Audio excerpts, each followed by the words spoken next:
Hi everyone. Just thought I'd get back to everyone and just share with you a few things really that could be on the horizon. Some of the things that you're seeing on the news. Just a few thoughts really as to how we could do things at St Thomas, and then a little chat really just to feedback on some of the things we're finding out really from the families who are at home looking after our younger children. I find it a little bit tricky sometimes, and we're getting to that point where they've been at home for a while and they just need a few ideas and suggestions. So I thought I could share a few things there as well, which is why this morning I'm in our nursery. So lovely to be in school. Do you remember this place? It's kind of, I've been coming into school quite a few times within the week, so I've seen quite a lot of the staff, a few of the children, parents and things. Been putting out the books and stuff so that people can collect, and it's lovely to be in school, but it always makes you realise that it's just four walls. It has no soul without the children, without the people inside it, which kind of makes me feel a little bit sad when I'm in here. But it's your school, and the doors at some point will reopen, and we need to make sure that it's right when we do that. So the first thing just to mention is the fact that you'll have seen on the news about schools reopening, and that means that I then get an inbox and a barrage of questions as to how we're going to do things, things to do with cleaning and, you know, for who and which classrooms, and lots of concerns, and rightly so, given the fact that it's it's a difficult one to manage. I can tell you that I probably know about as much as you do. And yesterday morning when I woke up before 10 o'clock, I had a long chat with the local authority. I called all the head honchos and the bosses there, sent some emails with some suggestions, spoke to the head from Birkby, and then Mr Rowan, the head from Our Lady of Lourdes and St Patrick's, and took some video calls, spoke to the governors in the afternoon, and we had a full governing body meeting. And my plan really is just to be able to sort of spend some time over the next week or so listening, finding out and thinking about how and what we could do in school. There's a couple of things that I did find out, is that we are talking about proposals currently. So one thing we do need to remember before we get too sort of concerned is a few things have to happen first. So as always, we're talking about preparation. But there's not much we can actually prepare for right now. We can only start to make some of those background plans really in preparation. So that would mean that in theory on the 1st of June that the doors to school would open to our younger children, nursery and reception, year 1 and year 6. And we would have to look carefully at how that provision could look. One thing that I'm finding out is that it's not school. So we are not talking about the national curriculum. We are not talking about delivering a school day. We are talking about making sure that the school is available and that the offer is there for families, which also means that there's no penalty notices, and the decision to send your child into school at the minute currently seems to be that of the family. So if they have concerns about safety or welfare or any other anxiety, or they don't think the timing's right and they've got things in place, then that would be fine. So we have to start thinking about who that could be and what we could offer. So school, when it does open, will be school but not school. The provision that we would look to put into place would be productive. You know, we'd like the children to be safe and well, and to have some kind of routine, and to try and implement a few things that maybe have been lacking, but it will not be what we would currently or previously would have expected to find when we come into the classrooms. That's kind of as much as I know really in relation to what it's going to look like. As far as how the school day will work, or the timings and everything else and all the other questions that people have, I have no answers. And my intention is over the next week is to keep corresponding with the other head teachers, talk to people, listen to people, all of the people involved, human resources, Kirklees, all of those people, and find out exactly what's right for us and how we can apply that safely. And until then, there's not many answers that I can give people, but I'm willing to listen to suggestions, and I'm willing to, you know, when the staff are getting back to me with thoughts, that's absolutely fine. I'm just not in a position to do too much more at the minute. School currently stays open for the key worker children, so it's great to be able to help the families, where we've got parents who are carers, parents who are working for the NHS. Those things are currently going on, as well as if your child's a vulnerable child, and would like to be able to come in, that can be supported as well. And when we talk about vulnerability, we're talking about EHCP plans, children who may have been looked after or previously looked after, or may have a designated social worker. So that goes back to the conversation that I've had before. The teachers made some phone calls, so hopefully you've had a chat. And if any of those people, plus anybody else, if there's stress, strain, safety issues, concerns at home, school can be a good place to be able to come at the minute. However, we do understand if it's not the priority and you have things in place, we fully understand that. Okay, that's really where we're at with any more information to do with school. And as soon as I find out anything else, I will give you some more insight so that I can share exactly what I know with you. And it's much better to be able to do it this way and to reassure families, because I want to make sure that the communication is good and that you find out what you need to know. Any communication that's not good, from my experience, can create added anxiety and worry, and I don't want people to do that. I don't want people to get the wrong end of the stick either. If people want to call or chat or discuss, don't forget you can call school. You might not get you might not get the right person, or you might not get myself on the day, but we can get back to you if there's anything specific you would like to know. Okay, so the second thing is now people talking about the fact that, when all of the staff called the families last week, by the way, it was really lovely to get all of that back. I asked the staff just to feedback to me, how's everybody doing, what are the common themes, and who in particular, if we needed to support any families when any additional things. We've been able to do that, which has been really lovely and a privilege to be able to do. But the thing that we have picked up on, inevitably, as I see in my own house, is the fact that the children have been off for a little while, and it's quite hard to sustain that momentum and to get them enthused about learning. I spoke to a parent this morning, had a lovely chat, and I would like to remind and to remind you really that one of the things that will be tricky for them is the fact that they need to have a purpose for doing what they're doing. Normally they would give it to the teacher, get marked, and they get some feedback. So please make sure that when they do something, and when you set things out and you try and implement and put in some learning for the day, that at the end of it, that there's some acknowledgement, because if it just gets put away, then eventually the children's motivation will diminish. So have a little think about, like I say, a tick in the book just to say that's great, some praise to say that's fantastic. Get yourself on Amazon and buy some stickers. Give them a sticker if needs be, but just reinforce the effort. So the fact that they've tried hard, they've done a good job. I like this, and I like the way you've done that. We don't need to think about feedback otherwise. Technically, we're not trying to be teachers in that sense, but you can do that if you want to do. The other thing that you might want to consider, and I've talked about this with families in relation to everything at home, whether or not we're talking about behaviour or routines, or trying to reinforce, some acknowledgement when children do work. The one thing that I would consider is the old pasta jar method.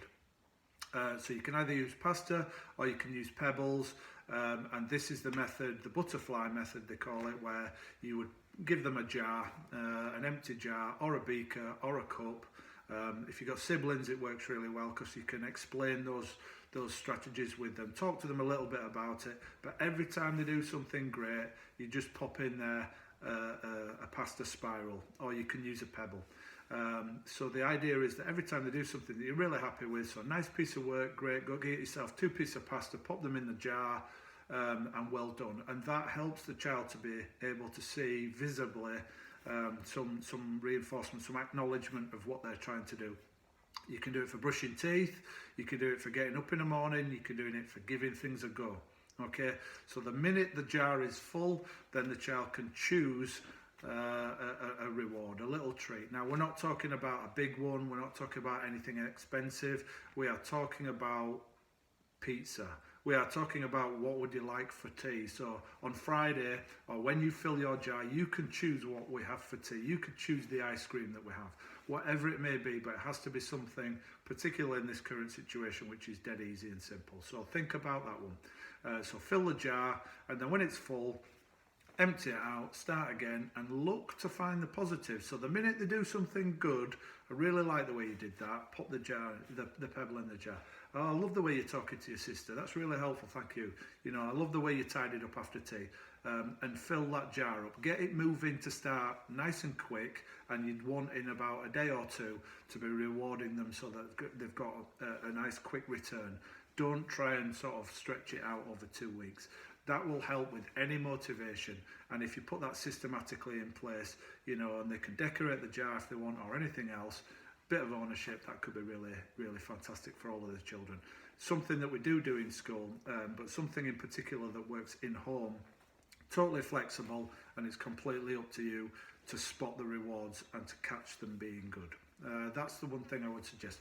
The other thing that I would just mention is don't take anything out. So if they do anything that you're not too happy with, don't remove them. Once they've acquired them, once they've got that pasta, it's theirs. So don't think about being able to take those out.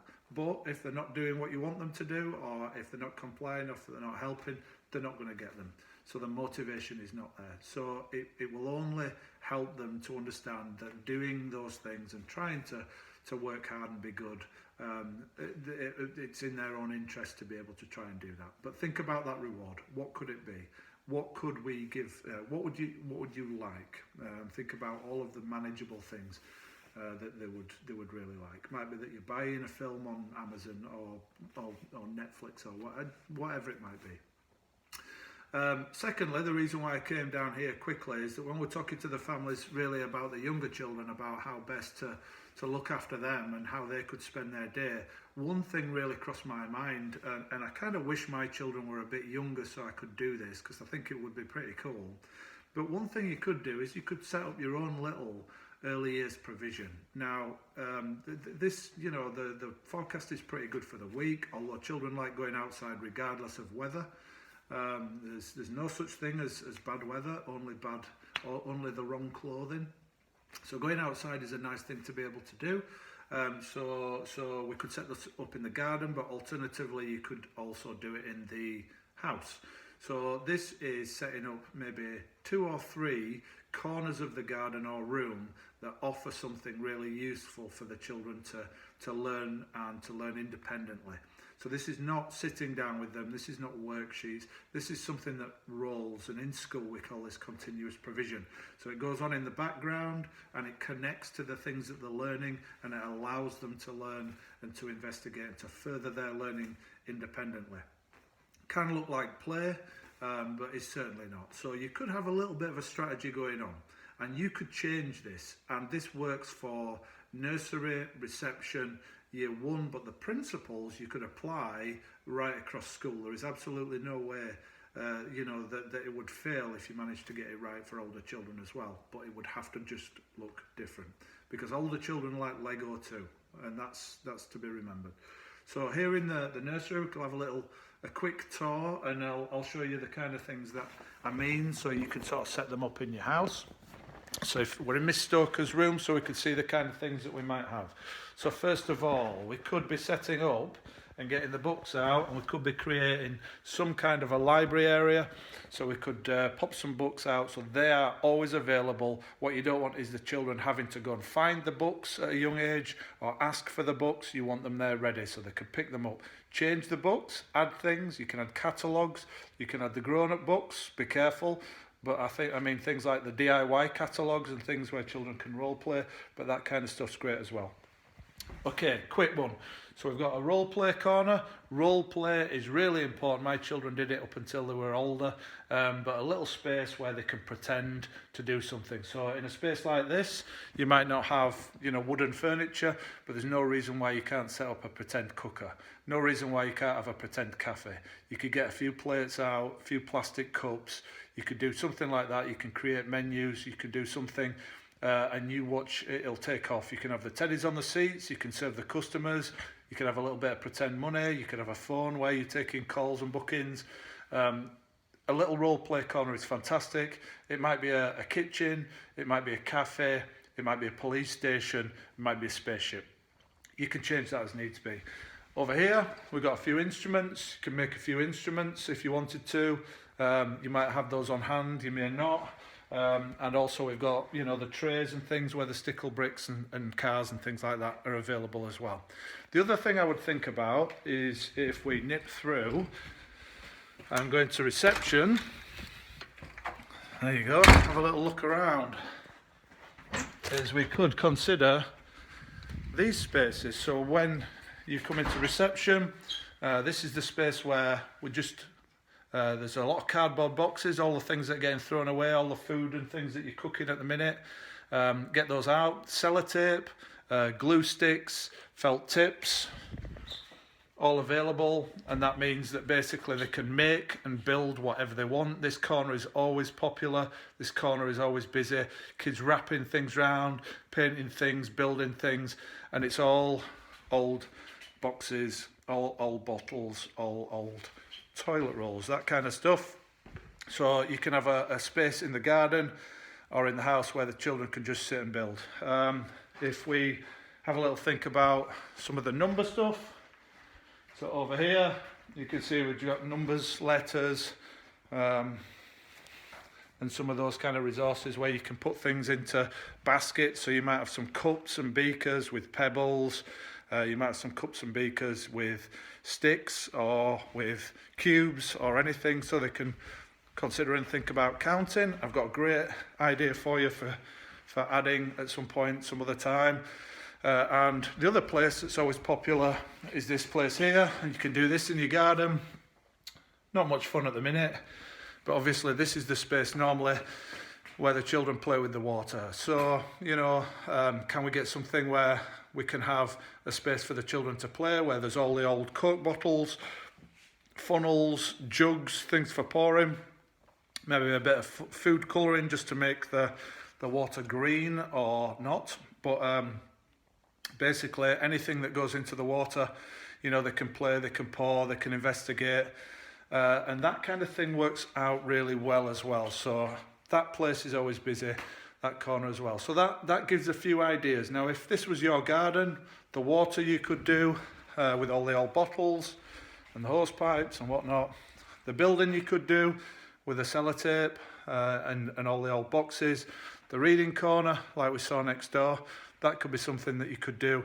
And we have a little thing, or the role playing, no problem, and maybe a bit of small world. And that just means Lego, building, figures, making, creating. All highly educational, all a massive part of the school day. Doesn't involve writing, doesn't involve worksheets. Hopefully that'll give you a few suggestions that can really help you with the next few weeks. But in actual fact, if you could put those things in place for children in reception and nursery year one, they can roll all the way through your summer, and that would help them to be productive and to be busy. So pasta jars as well to reward, and pebble jars, but hopefully that gives you a little bit of an idea as to what you could do next. Any of the tasks, any of the information that you get from the staff, no problem, that can be done as well alongside and with. It can only help. Okay, so I'm going to leave you hopefully with a last look at the classrooms, because you haven't seen them for a while. That makes me a little bit sad, but hopefully I'll see you soon. Take care.